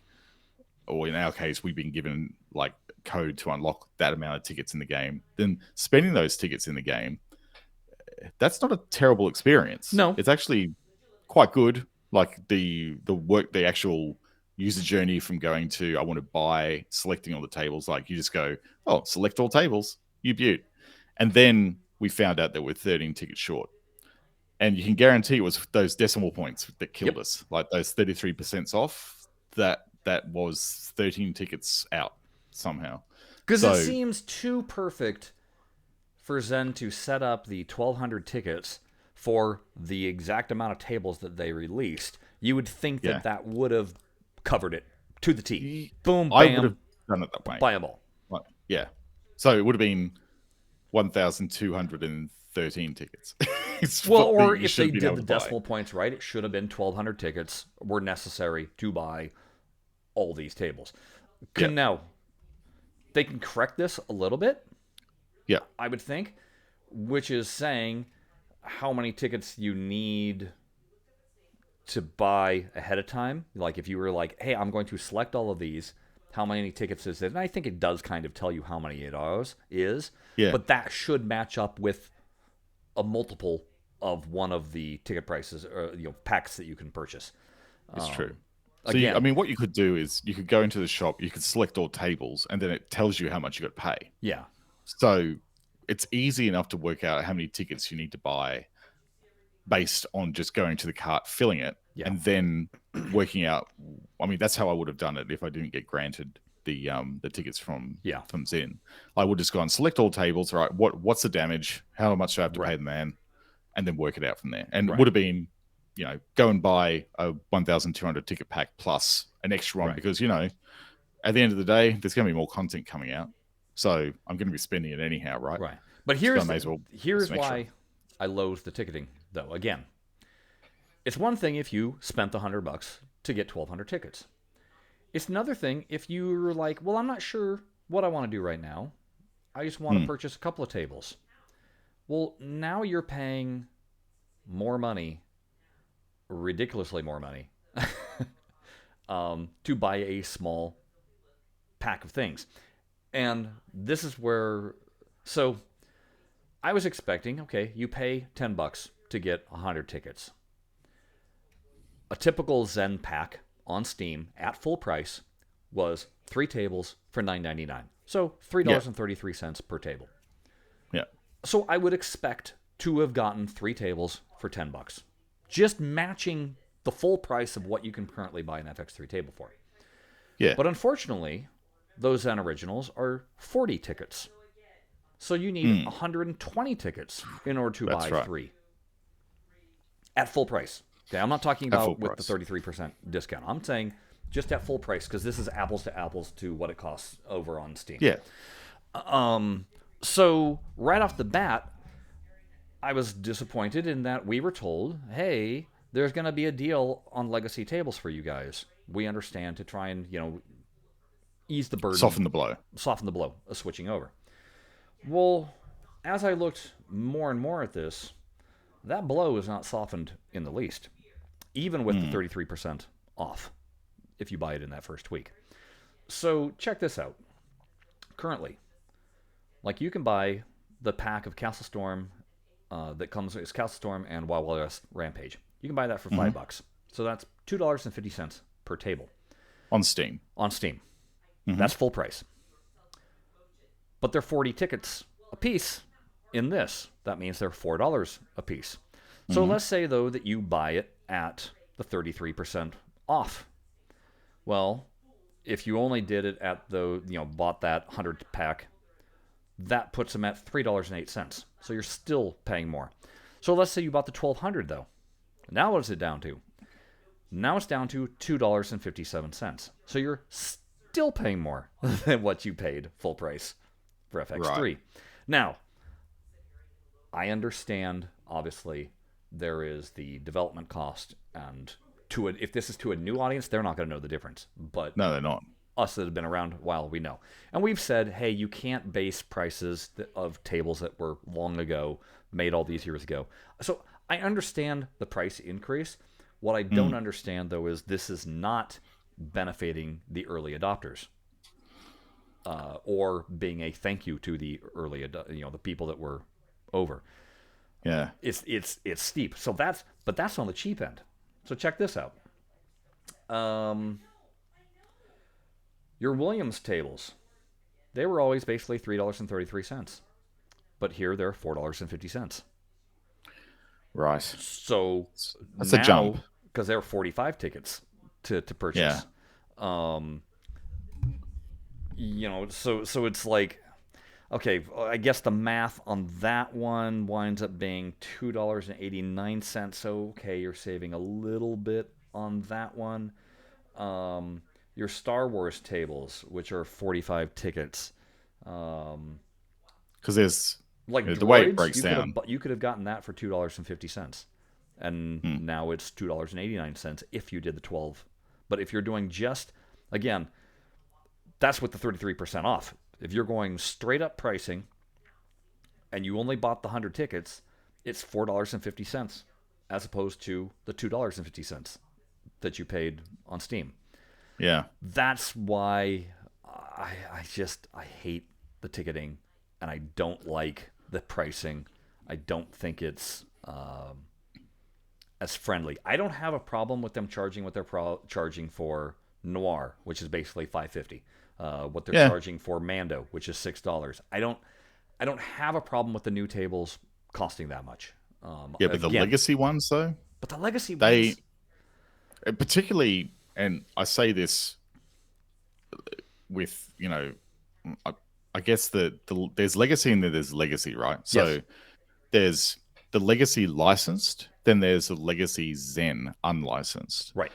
Where Zen could have done something different here is they could have taken a larger hit on the Zen unlicensed. I get that they've got to pay the licensor a fee.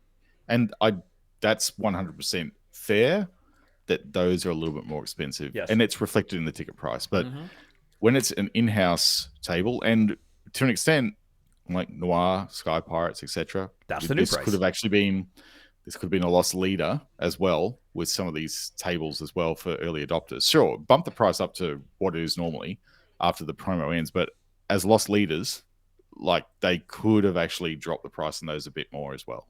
Well, and again, here it comes with, if these tables looked drastically different, if Rome looked drastically better, then I'd be like, yes. Justified. But it doesn't. It looks the same, and it has bad insert lighting right now. Yeah. Where's you're not appealing to me on that front. Where's my extra $1 dudes going? Right. Yeah. I know what you're saying. Like, I'm trying to figure out what the mentality is here. With the tickets. I understand why Zen, to a sense, Zen is internalizing all the currency. It's now through them because you're buying it through them. You're not buying it through Epic. You're buying it in-game, which means... You are buying it in-game through Epic. Epic actually handles the purchase, though. So when you purchase, it goes through the Epic Game Store as the broker for the transaction. Okay. So but the currency is Zen's. You know what I mean? Because I imagine this currency is going to be whatever the next iteration of VR is. I imagine it's going to be, if they come out with a mobile app, it's going to use the exact same currency. It's going to be the same thing in consoles. So there seems to be a unity there. Am I off base here? No, I think you're right. I think tickets are going to be a thing, and I've got a theory about why. Okay, tell me why. So, what is when you see, let's compare this whole ticket thing to other games that use similar, in-game currency. Okay. Think of those games like that are cross-platform, iOS, Android, even in some cases PC. I'm trying to think of good examples. Well, I'm thinking of like that. Rocket League, Fortnite. Yeah, Rocket League is a good example, Yeah. right? So these ones allow you to play on any platform that you have an account for. Yeah. Because the account is centrally managed, which it appears to be that way, at least at the moment. It uses your Epic game credentials to provision your account automatically in the game, which is nice, by the way. Sure. Like that it does that. You don't have to like do a Farsight login, for example, which was a total pain in the butt. So I mean that's good. So you've got the login that would follow you around per platform. But what is the rub with one of those like universal accounts? It's always comes down to the currency and how you buy. So to get around that problem, you introduce your own currency, which you can then have sovereignty over, etc. in the game. Right? It's cryptocurrency. It's Zen crypto. It's not. It's not on the blockchain. So I have to say no. But I get what you're saying. It is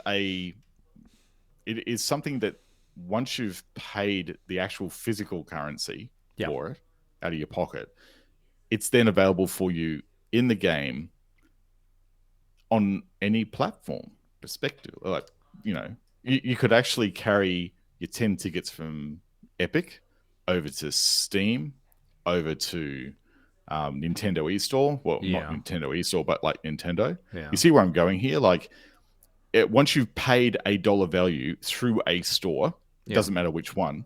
Yeah, those tickets are yours. Okay. And that ability to purchase anything on any platform, and then have that reflected in your account that follows you around per platform, is the thing. I think that's what they're trying to do here. So let me ask you this.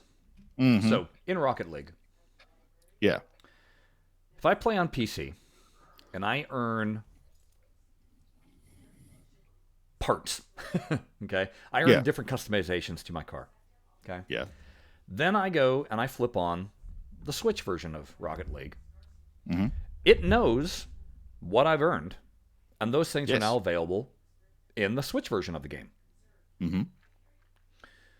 Are you saying that you think that this is what Zen is going for? Yeah, I think that. To what extent? I think, and this is what I think is going to be happening here. I think that the whole complaint that every single person gets on the platform is, oh, I've got my games on PS5. Can I carry them over to Steam? Yeah.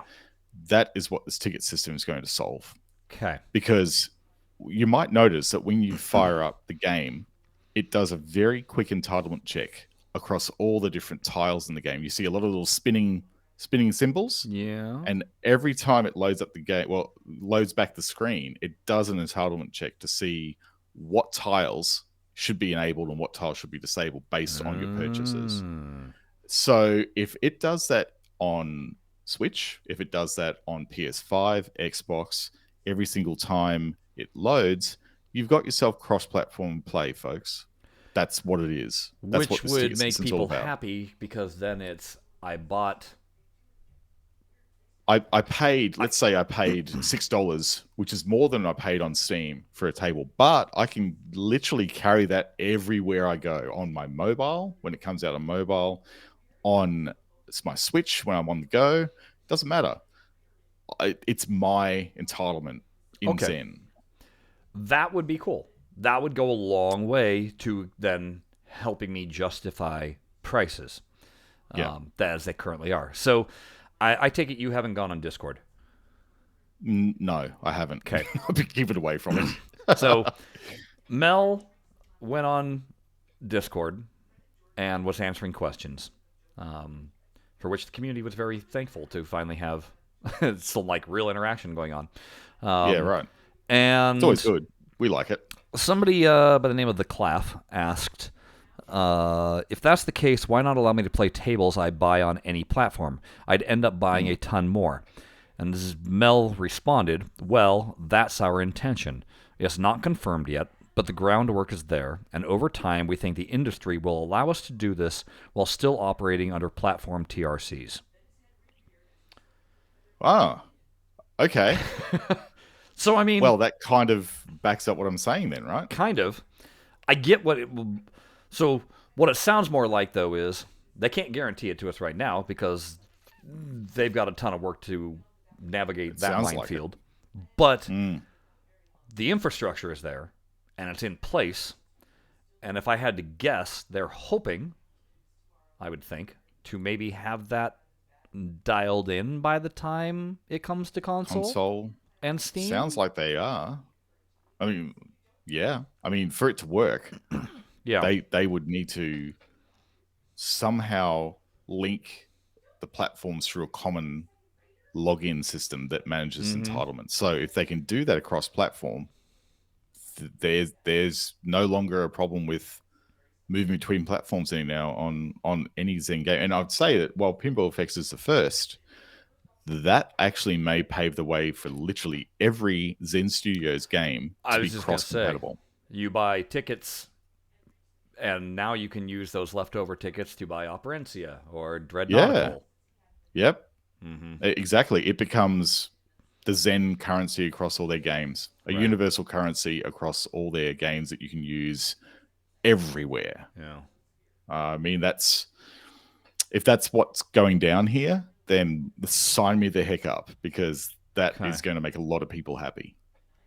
Again, that would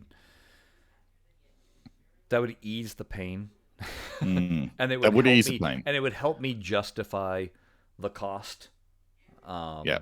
of all of this. It I mean, still doesn't negate my requests, though, to amp this thing up. Give me better. Give me, make these things. Give me the promise that is Attack from Mars across all the Williams tables. Give me the promise that is Castle Storm across all the Zen originals. That's what I would really hope for. So absolutely. that by the time it comes to the actual launch, that those things are in place and people will feel good if they waited. And I guess that's the ultimate question, Jared. Mm. What do you think people should do right now? Do you think, as in, that, should they dive? like, should if buy? somebody said, should I buy now or should I wait? What's your gut tell you? Well, look, when it comes to anything early access, my recommendation is to wait until GA, until general availability of the game. Like, you enter into early access and you purchase things through early access, knowing that it's going to be imperfect and you may not have a fantastic experience playing things. And I think at the moment, to some extent, that is true of Pinball FX. Measuring that, though, at the same time, it's early access. And if you want to get a heads up about what the game is going to become, then you get in there and you get amongst it. Now, if on the subject of buying and investing into the game now in early access, my recommendation would be to go and get all the new tables that have never been made available in the game. I would absolutely wholeheartedly recommend getting Noir, getting Sky Pirates, getting the new Star Wars tables, begrudgingly even collectibles. But it's, go and get all the new original tables. And to do that, you don't have to spend a great deal of money at the moment to do that. No. And maybe at the same time, pick up some of your favorite, like your absolute, I cannot not have this tables, like maybe some Belly Williams tables, like Attack from Mars, etc. Okay. And that's probably where I'd stop for now. And then when, and it's a tricky one, because you go, well, then I will lose the 33% discount, right? If I don't buy everything now. But that's, the price you pay if you're on the fence for these things. And, down the track, you will get a chance to get tables again at a reduced price. Oh, It's yeah. guaranteed. Yes. Like you can pretty much. I would assume that when they release all the tables on, or Console like and the other Steam. consoles, there's going to be another push. Yep. Like there's going to be a discounted price push. Yep.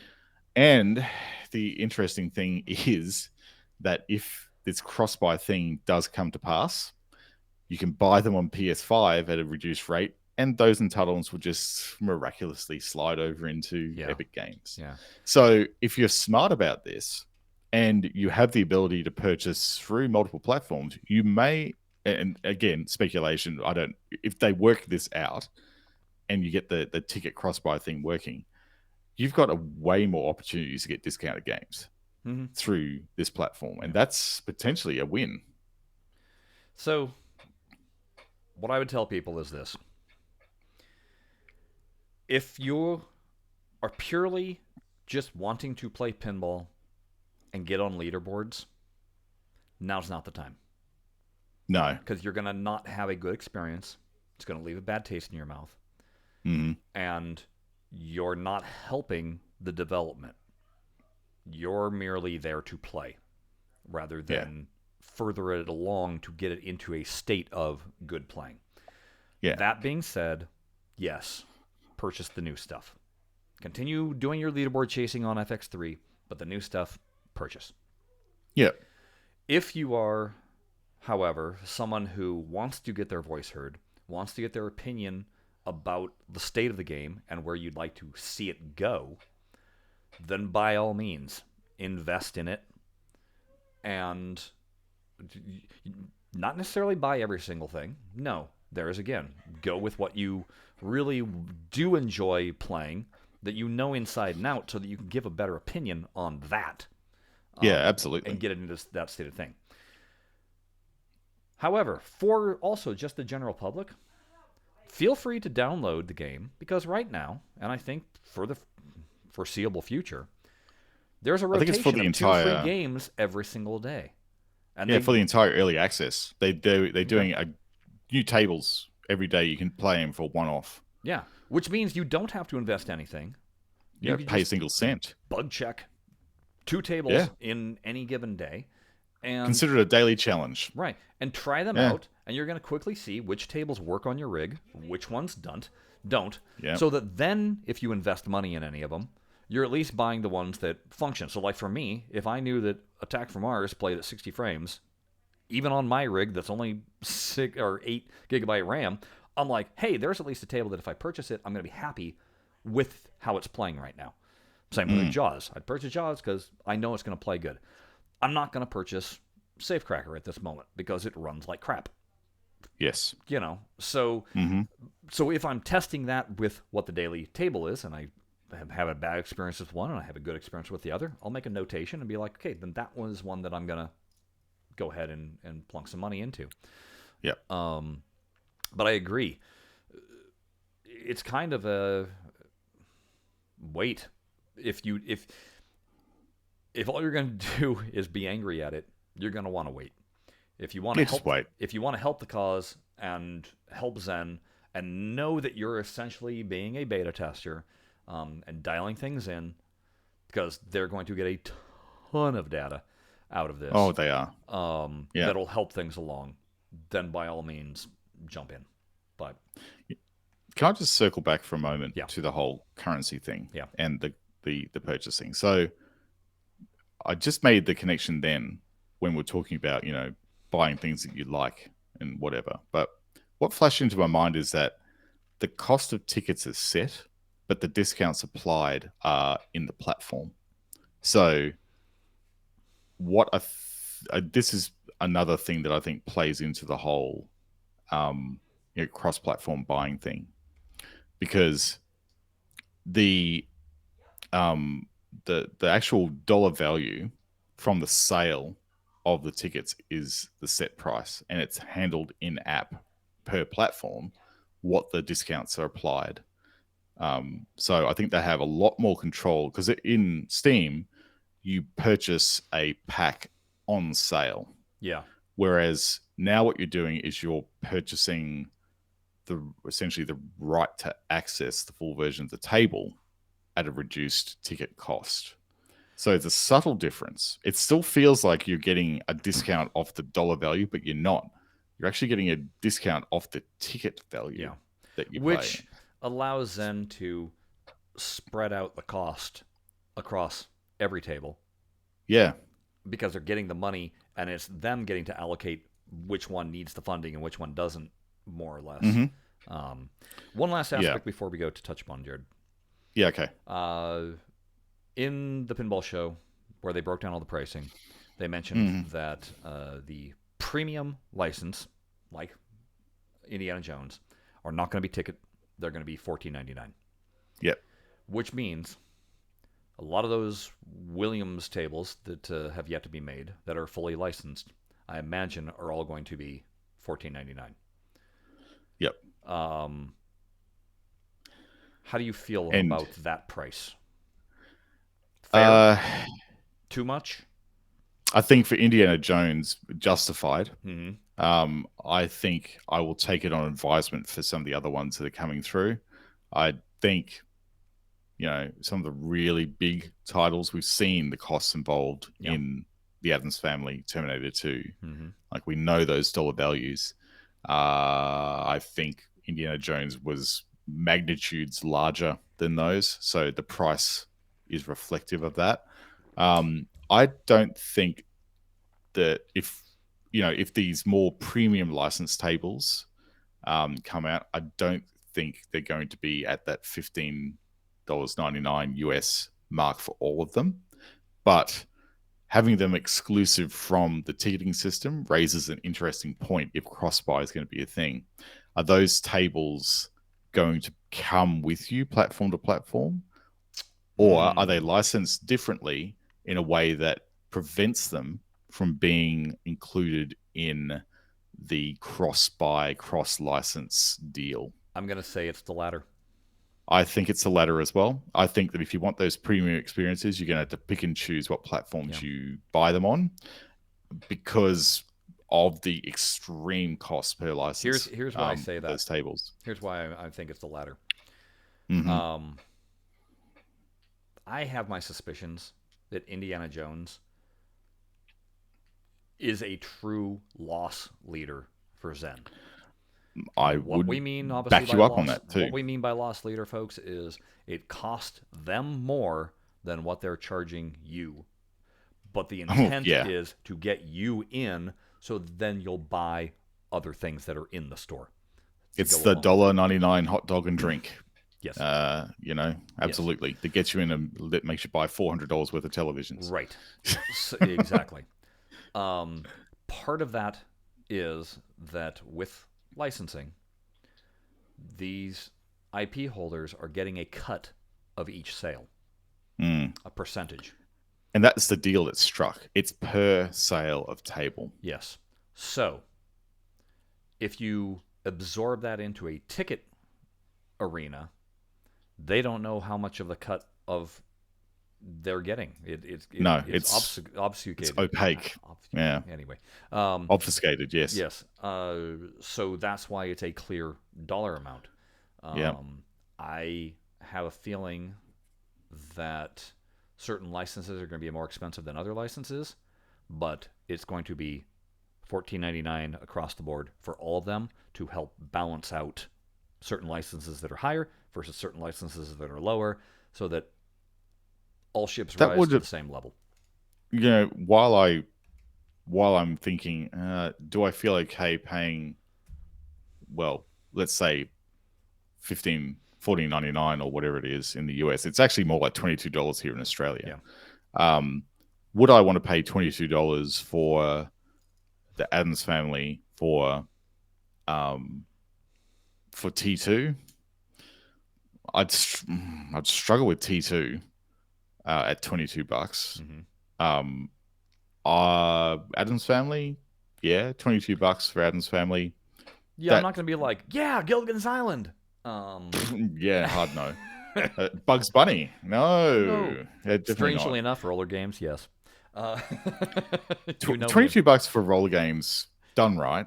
See, this is the thing. Like, would I actually the whole question of would I not pay $22 for Terminator 2?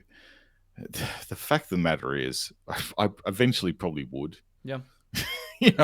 So for some people that's going to be a hard no, because that's a fair bit of money to lay out for one table. But I always have to relate it back to, would I spend $22 on that game if I had it in the arcade? Yeah, probably. And I know I've spent way more than $22 on it in the arcade. If they're spread out, let's say once a quarter, it takes the sting out of it. Yeah, if they're there once a quarter, there's a premium one. It definitely takes the sting out of it. If you're getting hit with it monthly, ouch. Yeah, they're going to see, like, if they were A/B testing that and was doing a premium release a month, they'd see some terrible sales figures, like on that. So they would not do that. It would be spaced out. It might even be spaced out every half year, actually, and mixed in with all the other releases, which I think there's going to be a lot of stuff coming through the game. I don't think you're going to be bored for choice over the next year as they start to release more stuff. So not having a premium table experience every quarter is not going to really hurt you that much. So, all right, well, we're going to have to wait and see. We're going to have to ask, maybe as time goes by and we see what happens when Epic customers who also own consoles, what experience they get when they actually go over to the console. That's going to be the real telling point to see whether they've sorted out cross-buy and all the other things that we've mentioned up to now. So I think the deal is here, like I said, my gut reaction said disappointed, and what was the other word I used? Underwhelmed. I think. Yes. My disappointment was mainly in the ticketing system. If what you're theorizing comes true, that'll change my opinion of the ticketing system. Yep. The underwhelmed, there's plenty of time in early access to change that for me. Heaps of time. And I don't think anything that I was suggesting is out of the realm of possibility. Absolutely not. I mean, when I was doing testing on Star Wars VR, what I was playing first up versus what we saw released to GA was just chalk and cheese. Yeah. And that was over the course of a couple of months. Yeah. And I think early access is running about the same time. So I'm expecting to see dramatic changes to the platform. I would think probably release every week is what we can expect for an update. And with significant changes across the board every time the release comes out. So that would be my expectation. I may be coming across negative right now, but I'm optimistic. I'm not just like I'm still not sitting there going cash grab and all that stuff. I'm definitely not there. I see the potential, and I hope that it meets the potential. I also hear the complaints, and I want Zen to shut those people up with a fantastic product. And I think that Zen can get there. I have every faith in their team that they can get there. I just want the team to want to get there. I think there's no doubt that they do. That's the thing. I have no question that they probably knew going into this early access of all the problems they wanted to solve, but they probably just got to the point where they ran out of time. And it might seem funny to say that they ran out of time, given that the amount of time they've had prior to releasing stuff. But again, we'll circle back to the comments we made in the show at the start. It hasn't been 2 years of development. No. So, they get what they get. They release this iteration 1. They patch it, let's say every week leading up to the go live for consoles. And based on their history, I have no doubt that we're going to see plenty of improvements in the game leading up to that point. So, folks, treat the early access like it is designed just to. as that. It's like early it's access. Designed to. give Zen as much feedback as you can. Constructive criticism is the Yes. is the order of the day, not just crapping all over them, but actually giving them, hey, this is what I noticed in the game. This needs to, like, even for me, just a quick thing to point out that I noticed. Some of the enhanced effects still appear even when you have that off. I was playing Theater of Magic. Ball came out of the tunnel with a cloud of smoke, and I went, "Hey, wait a second!" I turned off enhanced effects. I was playing Medieval Madness, and you could the dragon was still there. You turn off, and the catapult is gone, but a shadow of the chicken is still there, waiting to be launched. So there's little things like that they need to you point it out. And you go, "Hey, this is there." Zen will be able to do that. And they go, cool, let's fix it. And they just add it to the backlog. And that's what we're doing. Like, early access is a round trip communication opportunity. Like, and I would say this as well. If you raise a request through their in product ticketing system, I would not expect a direct response. No. And I would also help them out. Please, this is coming from a software guy and someone who works in software all the day.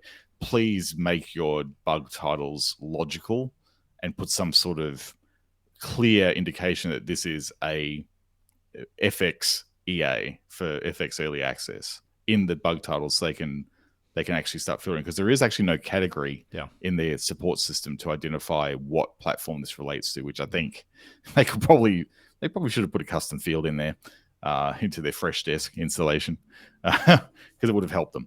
But yeah, and always when you're doing this sort of thing, put your system specs in. Yeah, every time. Every single time, no matter if you've raised 10 bugs, 20 bugs, 50 bugs, always put your system specs in. It should be literally have a text file. It's a template that you use and you cut and paste into the report. It helps them out so much if you do that. And it's important, even if you don't have a system that's up to spec, at least it gives them a clue of what is the true minimum to run. If they're getting a lot of systems running like a video cards lower than a GT 1660 or whatever, and they're seeing a trend of these people submitting bug reports, and well, maybe we actually performance tune down to that card. This is vital information for them. Yeah, because Mel even said in the Discord, somebody had asked him about the Switch, and he says Switch performance, lots of optimizations needed. So you can read into that saying that it's not fun to play on Switch at the moment. Well, nobody's playing it on Switch, but if it gives you a clue of, hey, they got to optimize, and maybe if those optimizations wind up working their way into your PC build also. So potentially, yeah. So folks, look, this is the longest show we've ever done. I don't know, Chris. We've done some long shows in the past. We've never gone this up long. There. If there's anything you guys want us to raise, because we do have a connection, direct line to quite a few of the Zen people, and if there's anything you want to raise to us, fire off that email, BlahCade@gmail.com, or hit us up on Twitter, drop us a message. That way we can kind of collect some of your thoughts or concerns or wants. I think that's the big one, wants that you want to see come into this, so that when we eventually get Mel on, and we'll have Mel on again, don't worry, we can bring those things up directly to him. If we have them early enough, sometimes we're able to, because Mel doesn't necessarily always know the tech aspects of questions. We can submit those. We can give him questions early with notice. Yeah, and that way he can ask the appropriate people and come back to us with an actually informed, with a succinct response. answer about the problem. Yeah. So feel free to do that with us also. Include us in your kind of comments and stuff. We're going to be paying attention to this closely and seeing what changes through this. I'm even keeping notes of what build we're on, just so I know when things change build-wise, so that I can go, okay, what's changed this time? We'll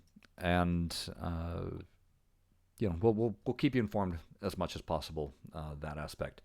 Particularly for those folks who aren't on PC and want to see the development of this. Essentially, obviously people who are on PC and have access to Epic, this is not going to be news to you, but there's people out there that don't have early access, and hopefully what we're showing you and what will prove to be law as time goes on is that through these episodes you're going to see how Zen iterates and improves and does this sort of stuff. So it's going to be hopefully on an on record sort of thing about how the platform evolves in these early stages. I think. All right, that's going to do it for us. Well, I'm sure there's a ton of stuff that we thought that we were going to talk about today, Jared, and we skipped, and we'll save that stuff for next time. Because Jared always loves to talk about stuff and things. It's our favorite. Till next time, folks. Bye-bye. See you later.